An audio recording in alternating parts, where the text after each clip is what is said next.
Olá, nós vamos falar um pouco nesse vídeo sobre um tema muito importante, atual, que é a hiperconsciência. A hiperconsciência tem a ver com a capacidade de estarmos atentos aos acontecimentos, aos fatos, seja do mundo em geral, do mundo dos negócios, da nossa empresa também.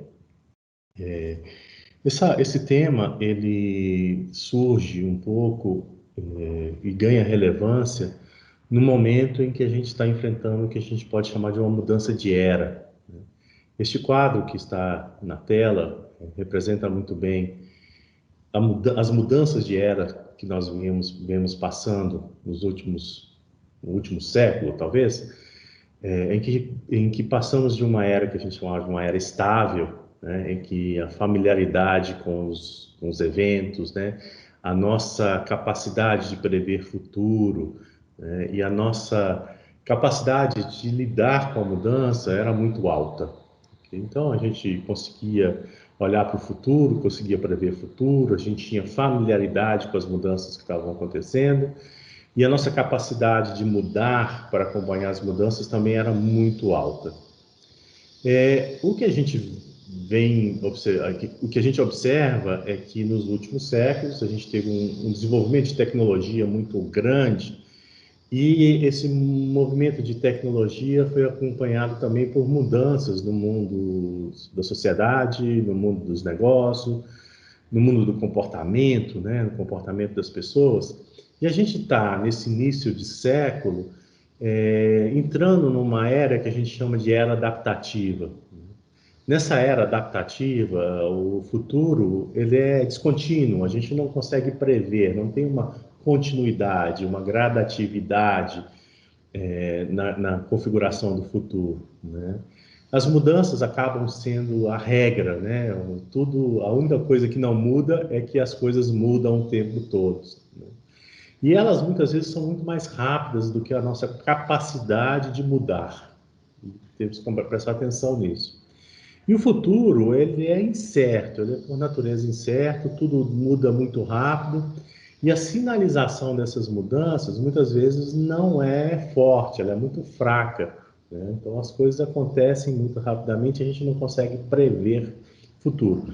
Em função disso, a gente desenvolver capacidades, habilidades relacionadas à hiperconsciência vai ser fundamental para atuar no mundo dos negócios, em várias dimensões, nesses tempos.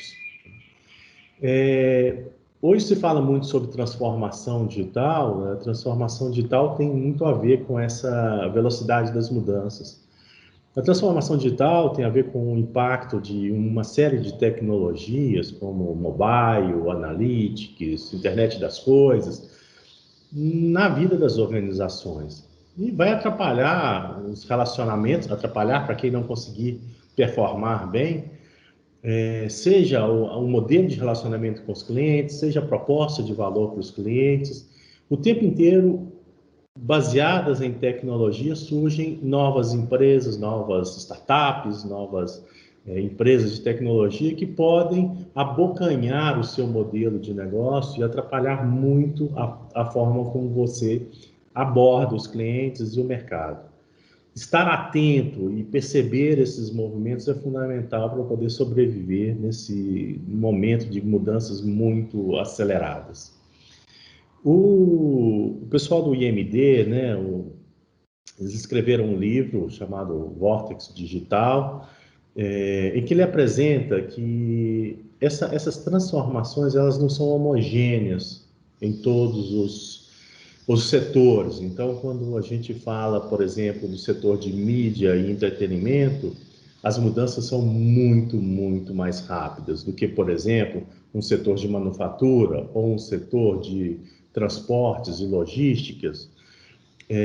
Então, essa consciência também, essa consciência situacional de que setor você está atuando, quais são as dinâmicas que fazem, que regem as mudanças nesse setor, é fundamental para poder atuar com eficiência, com efetividade, para não gastar muito recurso, para poder não perder muito tempo também. Então, estar atento e estar consciente das dinâmicas do seu setor é fundamental num ambiente, num contexto de transformação digital. O pessoal do IMD propõe nesse livro três grandes capacidades que as organizações e também as pessoas têm que desenvolver para poder lidar com esse mundo de mudanças muito aceleradas. A primeira delas, que é tema dessa interação, tem a ver com hiperconsciência, né? Consciência sobre condutas, ou seja, como é que os colaboradores, como é que os clientes estão se comportando, né? Quais são as condutas deles, as mudanças de comportamento. E também conscientização sobre situações, né? As mudanças que estão acontecendo no seu setor, fora da sua organização, dentro e fora do seu país, e como é que elas vão impactar a sua organização ou a sua vida pessoal. Uma segunda capacidade tem a ver com a tomada de decisão baseada em informação. Então, uma vez que você percebeu, teve consciência do que está acontecendo, você é convidado a tomar uma série de decisões e você deve ampliar o leque de informações para você tomar a decisão mais acertada. Então, tem a ver com inteligência compartilhada, que emerge da colaboração. Então, trazer mais pessoas para poder trazer munição, te munir de informações para tomar de decisão é fundamental. E incorporar mais dados também, né? Trazer mais dados, mais coletar, usar o Big Data, usar o Analytics para poder te alimentar com informações. E o terceiro, não vai adiantar de nada se você tiver hiperconsciência, tomar a decisão acertada, mas se isso não se transformar numa ação de uma forma muito rápida, né? Tem a ver com a execução rápida, né? Com a agilidade na execução das coisas. Isso tem a ver com dois elementos, que são a utilização de recursos mais dinâmicos, né? Ou seja, trazer recursos de fora da sua organização, Open Innovation, né? Trazer talentos, trazer tecnologia de fora da sua organização, né? E dentro da organização disponibilizar de forma mais ágil, mais compartilhada os recursos. E tem a ver também com processos dinâmicos, né? Processos que são capazes de mudar rapidamente, né? Implementar novos processos, mas também mudar processos existentes rapidamente, ou seja, converter processos, mudar a direção, usar outras tecnologias, usar outras formas de fazer as coisas. Eu gosto muito desse frame, né? Então, hiperconsciência, tomada de decisão e execução rápida. Se você conseguir fazer isso com muita agilidade, com muita intensidade, você consegue realmente transformar a sua empresa. Caso contrário, corre o risco de você não ser tão ágil assim e não conseguir acompanhar o ritmo do mercado, do que está acontecendo. A hiperconsciência tem justamente a ver com essa coisa, né? Perceber o que está acontecendo, né? Reconhecer esses movimentos, padrões que vão impactar, né? Capturar essas informações para conduzir as tomadas de decisão e também as mudanças de processos, as mudanças que precisam ser implementadas dentro da organização. A hiperconsciência tem a ver com o comportamental dos empregados, né, comportamental dos clientes, né, e o que a gente chama de situacional. Situacional tem a ver com o que está acontecendo no mundo, o que está acontecendo na tecnologia, o que está acontecendo na política, o que está acontecendo na sociedade, o que está acontecendo do ponto de vista legal e jurídico. Então, todas as mudanças que vão acontecendo o tempo inteiro e que vão forçando, vão apertando a organização também para mudar. Isso que nós vamos falar. E relacionado à hiperconsciência, a gente tem alguns fenômenos e algumas ferramentas que a gente pode usar. O primeiro fenômeno que acontece muito em muitas organizações é o fenômeno da negação. A negação é um dos maiores perigos que tem dentro de uma empresa, né? E ela surge de algumas coisas que acontecem dentro das empresas, dentro delas. Existe um fenômeno que a gente chama de pensamento grupal, né? Empregados, pessoas dentro de uma mesma empresa, eles tendem a conviver com as mesmas realidades, frequentar os mesmos locais, terem os mesmos gostos e tendem a pensar igual. Quando eles pensam igual, eles dificultam a consciência sobre coisas que são diferentes, que estão fora do dia a dia deles, ok? Então, o pensamento grupal ele tem que ser muito combatido, e a gente combate o pensamento grupal com diversidade, trazendo mais gente, gente diferente, gente que pensa diferente. É fundamental para a gente evitar isso. Um outro fenômeno que acontece em muitas organizações é o que a gente chama de ilusão da invulnerabilidade.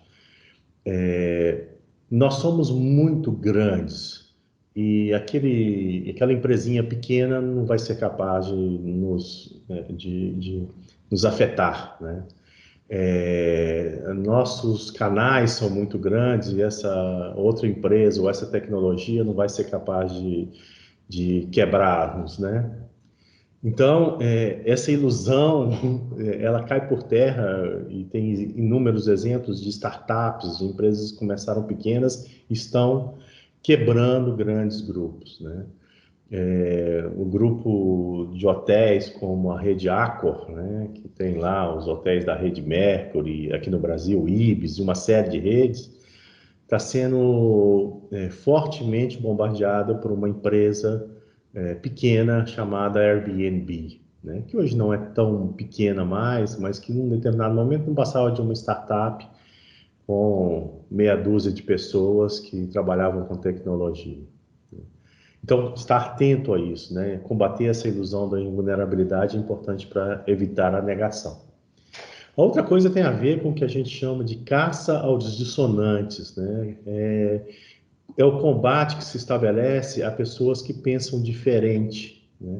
Pessoas que têm uma forma diferente de pensar daquele status quo, daquela modelo mental que prevalece na organização. Geralmente a gente tende a excluí-las, né? Não dar muita atenção. Isso acaba provocando também uma negação no nível corporativo. E um outro fenômeno que acontece muito tem a ver com o que a gente chama de guardas do pensamento. São pessoas, geralmente em posições de liderança, pessoas que têm poder dentro das organizações, que são encarregadas de combater quem pensa diferente, combater ideias e não deixam a inovação, as ideias, o pensamento diferente, divergente, prevalecer dentro da organização. Então, esse é um fenômeno que acontece muito e que dificulta muito a hiperconsciência, né? A negação, né? Nós estamos enfrentando, aqui no Brasil e em vários outros países, um fenômeno do negacionismo, né? Que é negar a ciência, que tem um pouco a ver com isso aí, né? Ou seja, isso aqui não vai me afetar, isso aqui vai passar logo, né? Então, como é que a gente pode evitar isso no nível das organizações? E talvez combater o pensamento global, combater essas ilusões de vulnerabilidade, combater a caça aos dissonantes e os guardas do pensamento, questionar os guardas do pensamento, pode ser uma forma interessante de combater esse fenômeno da negação dentro das organizações, que já quebrou muitas empresas, né? Um outro elemento importante, e aí oposto à negação, naturalmente, é a necessidade da gente olhar com novas lentes, né? Geralmente as organizações elas tendem a olhar para o mercado, olhar para os empregados, olhar para as pessoas da mesma forma. E empresas que estão inovando, elas partem de um olhar de mundo, do olhar dos negócios diferente, né? Elas olham para os clientes de uma forma diferente, elas olham para o mundo de uma forma diferente, com outras lentes, né? Então, desenvolver capacidades de olhar para o mundo, de olhar para o mercado, para os negócios, olhar para as pessoas, de até olhar para si próprio de uma forma diferente, é isso tem a ver com novas lentes, isso ajuda a gente a ter mais consciência, né? Então, sempre que você for olhar para um negócio, tente olhar com várias lentes. Olhe para aquele negócio com o olhar do fornecedor, com o olhar do consumidor, com o olhar do investidor, com o olhar do diretor, com o olhar de quem está participando, dos empregados. Trazer vários olhares, várias dimensões, várias lentes vai enriquecer essa tomada de consciência a respeito de uma determinada situação, de um determinado negócio. Isso vai te dar outros elementos para a tomada de decisão. O terceiro elemento, que é muito importante, tem a ver com o futuro. A gente falou inicialmente que o futuro é cada vez mais difícil da gente prever, né? O futuro é incerto, ele é descontínuo, né? Existe uma tribo na África que quando as pessoas, os estudiosos perguntavam para o futuro, ao contrário da cultura ocidental, que a gente tem o futuro como uma coisa que está lá na nossa frente, que a gente enxerga, né? Que a gente está caminhando em direção ao futuro, essa tribo, as pessoas dizem que é o seguinte: o futuro está atrás da gente e a gente caminha de costas em direção a ele. Por quê? Porque o passado eu tenho muito claro, o passado eu consigo ver, né? As coisas que já aconteceram eu consigo ver. O futuro eu não consigo enxergar, né? O futuro está atrás, né? O que a gente precisa fazer é criar maneiras de alargar essa visão para começar a olhar mais perto, né? Entender esse futuro que está chegando por trás de maneira mais rápida, né? Porque a gente está caminhando cada vez mais rápido em direção a esse futuro. Algumas formas que a gente tem de olhar para isso é pensar que o futuro ele é feito de algumas coisas, né? Do cruzamento de alguns elementos, né? Que são as mega tendências, as tendências, os sinais e depois uma outra coisa que é chamada incerteza. Nós vamos trabalhar isso aqui agora, né? As mega tendências, elas são uma forma da gente olhar para o futuro e elas têm a ver com movimentos de grande amplitude, de grande impacto, né? Coisas que já começaram há muito tempo no passado e que vai ser muito difícil da gente mudar daqui para frente, né? A gente fala muito sobre aquecimento global. Aquecimento global é uma coisa que já começou há muito tempo e vai ser muito difícil da gente reverter isso. Então, é uma mega tendência, né? Em países como o Brasil, talvez a Colômbia, a gente tem um fenômeno da inversão da pirâmide etária, né? O Brasil era um país de jovens e que a partir de 2030 ele vai se transformar num país de velhos, ou seja, a gente vai inverter essa pirâmide etária. Isso é uma mega tendência, isso já começou há muito tempo e para reverter isso é muito difícil, né? Então é uma mega tendência, ela vem impactando muito grande, né? Isso perpassa décadas, muitos anos, né? E isso tem um impacto muito grande em toda a sociedade, em todas as empresas, né? Aqui tem alguns exemplos de mega tendências, né? A mega tendência da globalização, nós somos cada vez mais globalizados, cada vez mais conectados no mundo inteiro, né?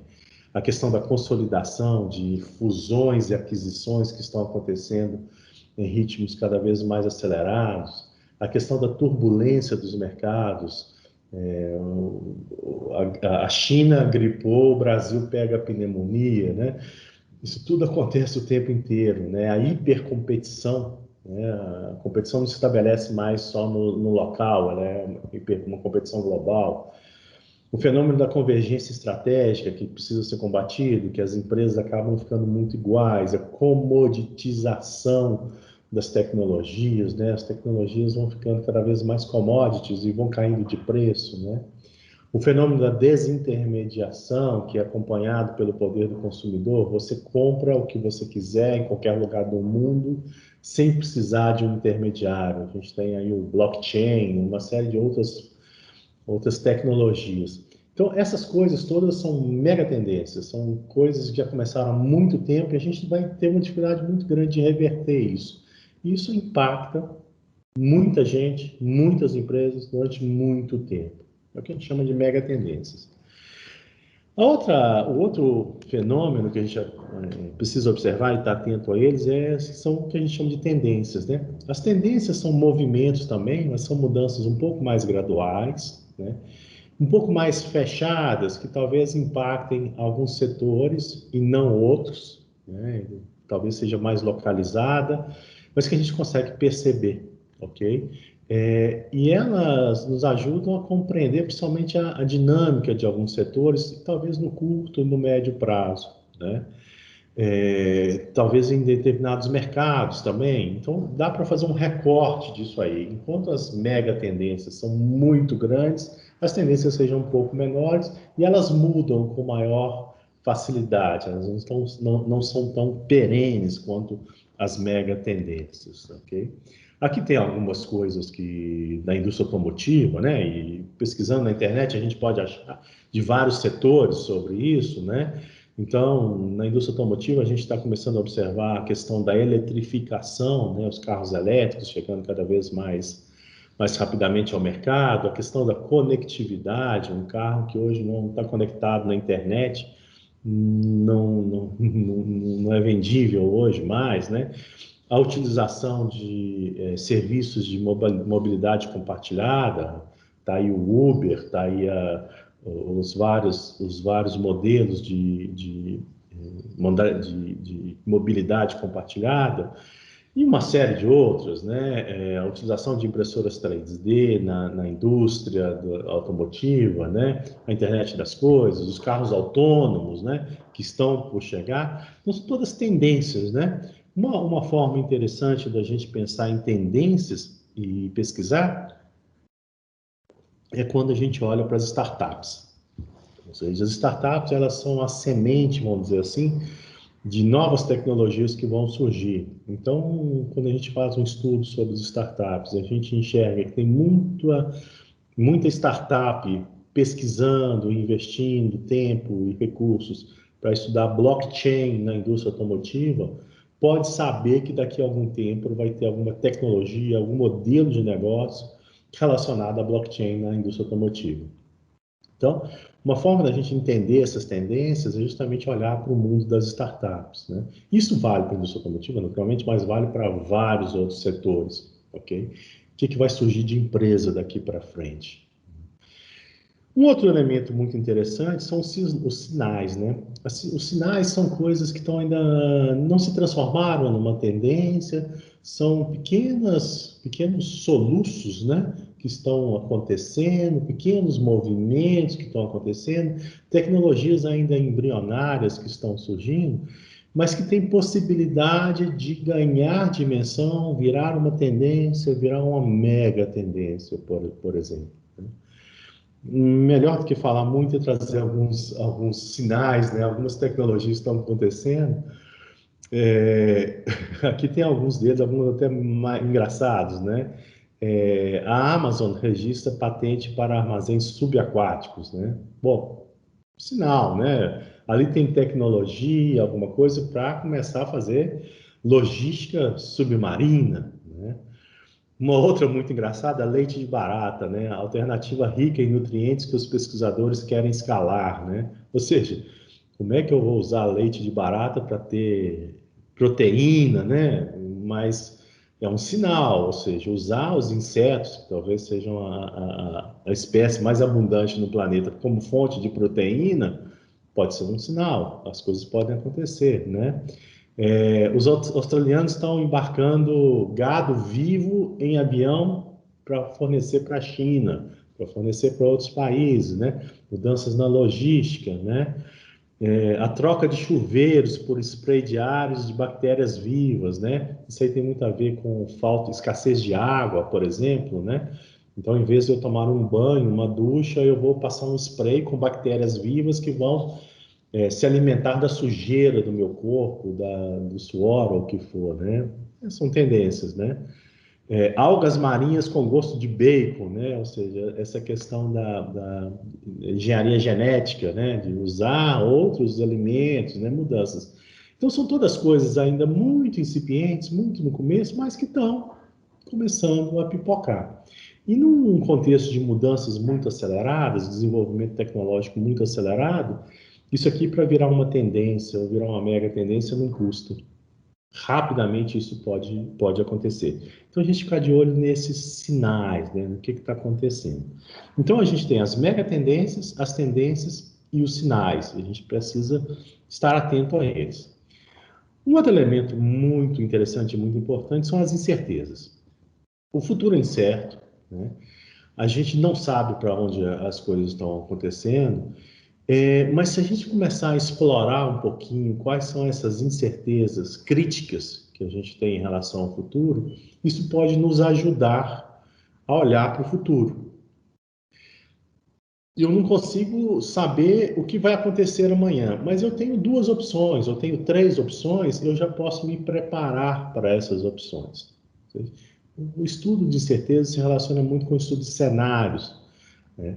E eles são muito interessantes dentro de uma perspectiva que a gente chama de prospecção de cenário, né? Estudos de prospectivos, que tem a ver com o seguinte: eu não consigo prever o futuro, mas eu posso prospectar vários tipos de futuro. Aqui tem um exercício que eu fiz um tempo atrás, sobre cenários, né, sobre incertezas relacionadas aos Estados Unidos, né, com a vitória de Joe Biden, né, nas eleições americanas. O que iria acontecer, né? Aí a gente pode falar do campo político, vai ter uma articulação maior ou a coisa vai se separar mais? A economia, a gente vai observar uma recuperação ou uma estagnação? A sociedade vai ficar calma ou as manifestações explodem, né? O 5G, que está tanto se discutindo, vai ser americano, o modelo americano vai ganhar ou o modelo chinês vai ganhar? No contexto ambiental, a gente caminha para um modelo de um mundo mais verde ou a gente vai para o modelo de gás de xisto, né, que é altamente poluente lá na América do Norte? E do ponto de vista legal, essa transição vai ser lisa, vai ser tranquila ou a gente tem uma judicialização extrema? Então, são incertezas que a gente pode fazer. A gente pode fazer esse exercício pensando num país como a América do Norte, mas a gente pode pensar também do ponto de vista de uma empresa, do ponto de vista de até pessoal mesmo, né? O que vai acontecer? Ou seja, quais são as incertezas críticas, né? Depois, a gente pode, a partir dessas incertezas, traçar alguns cenários, né? Os cenários é como se fossem estradas alternativas, né? Eu não sei se eu vou para lá, se vou para lá, mas eu posso visitar aquele lá e visitar o de lá, né? De tal forma que se a coisa caminhar para um lado ou para o outro, eu já visitei aquilo ali e já sei mais ou menos como é que funciona, ok? Usando o cenário dos Estados Unidos, a gente pode falar em duas incertezas críticas, né? Talvez a questão da transição dos governos, né? E outra coisa que tem a ver com a economia, né? Então, dentro da transição do governo, eu tenho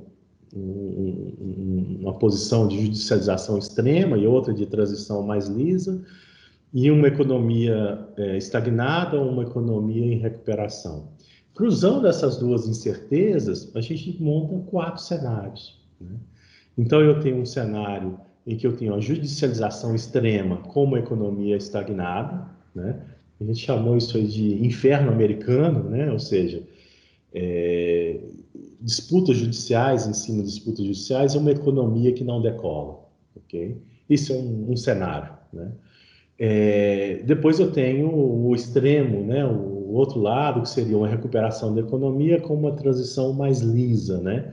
A gente chamou de oceano azul, Blue Ocean, né? Ou seja, as coisas começam a funcionar, a economia começa a se recuperar, a transição é mais tranquila, existe uma articulação e isso alavanca a economia num ciclo virtuoso de crescimento do país, né?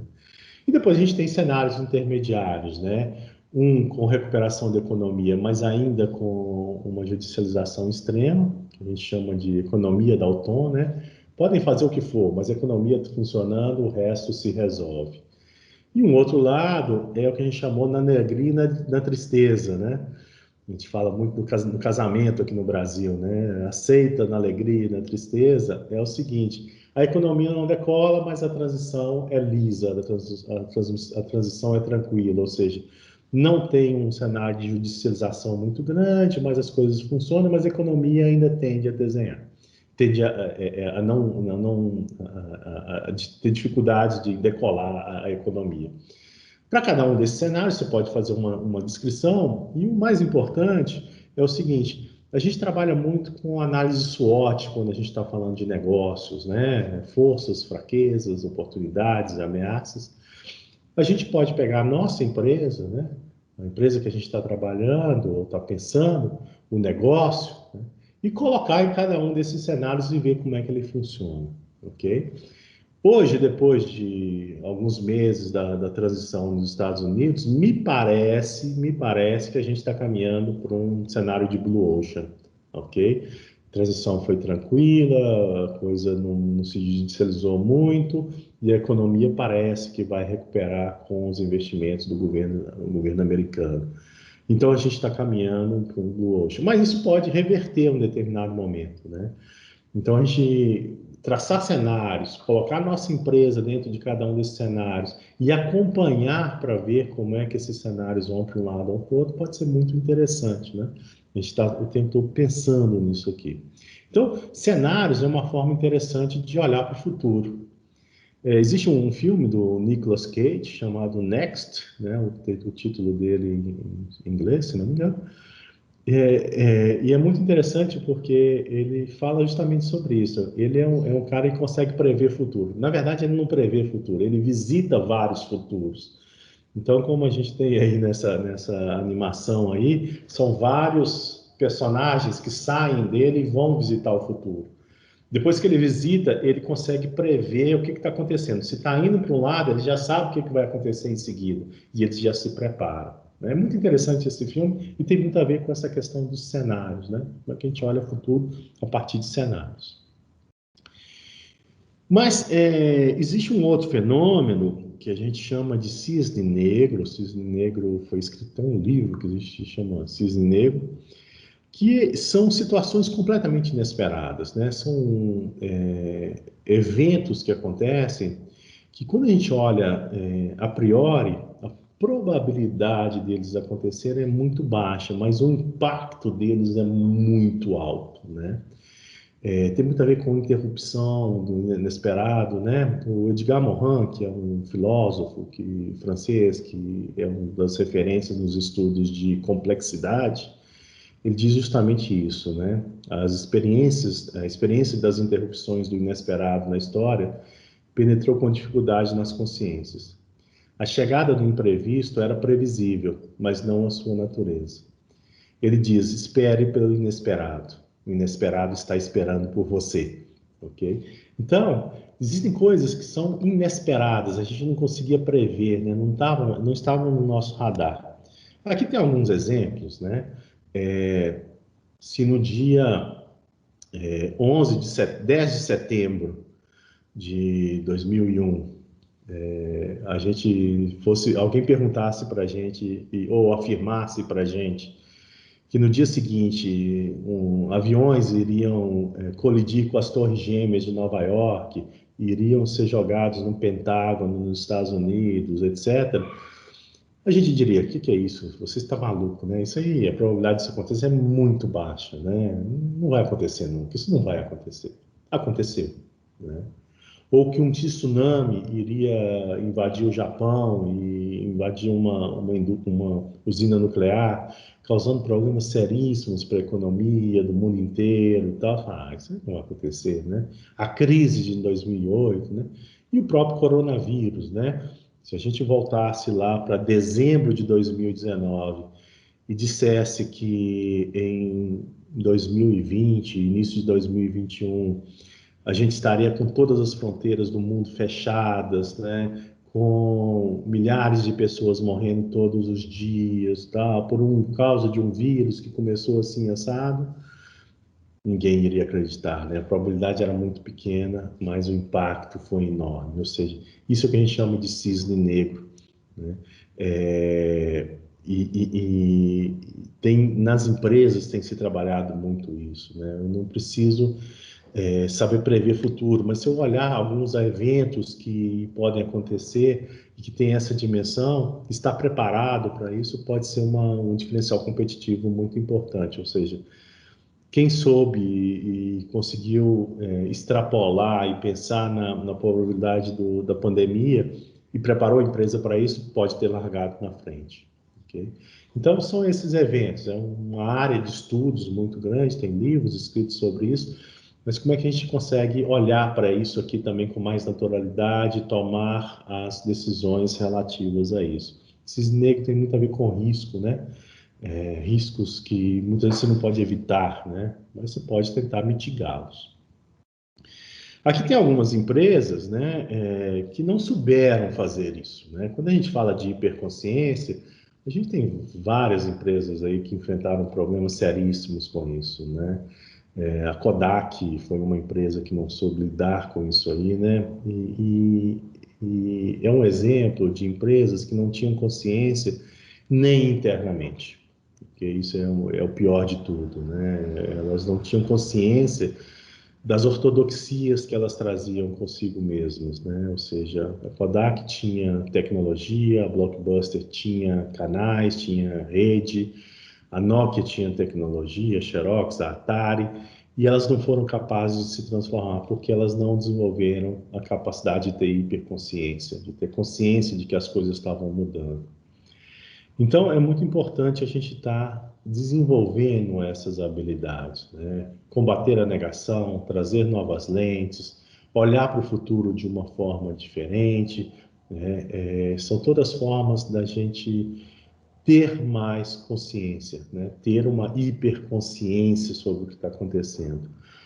Uma analogia interessante sobre hiperconsciência tem a ver com essa brincadeira aqui, né? Talvez alguns de vocês já tenham feito isso, né? Mas se não, podem fazer na frente do computador ou de uma folha de papel, que consiste em tampar um dos olhos, né? Então, se eu tampo o meu olho direito e com o olho esquerdo eu olho para a esfera, né? Para a bolinha preta que está aí, e vou me aproximando ou me afastando desse desenho, chega um determinado momento que a cruz desaparece, né? Ou seja, essa visão lateral nossa, essa visão que está acontecendo dos lados, a gente perde, né? A gente chama isso de ponto cego, né? O blind spot, né? E isso que acontece muito com as empresas que não têm consciência, que não desenvolvem esses mecanismos de ter hiperconsciência. Em um determinado momento, ela perde essa visão lateral, essa visão espacial, e naquele momento a probabilidade de ter uma outra empresa, uma outra tecnologia, uma determinada mudança de comportamento dos consumidores, uma lei ou um fenômeno que aconteça, é muito grande hoje em dia, né? Porque está tudo muito conectado, nós somos globais. E muitas empresas acabam entrando em sérias dificuldades porque não enxergaram isso. E muitas delas acabam morrendo. Então, desenvolver hiperconsciência é fundamental para a gente evitar erros, evitar riscos e não acabar colocando a empresa em dificuldades e acabar morrendo. E esse é o convite, né? Desenvolver hiperconsciência, disso que a gente vai falar, ok? Eu encerro aqui o vídeo, né? Mas a gente continua conversando. Muito obrigado.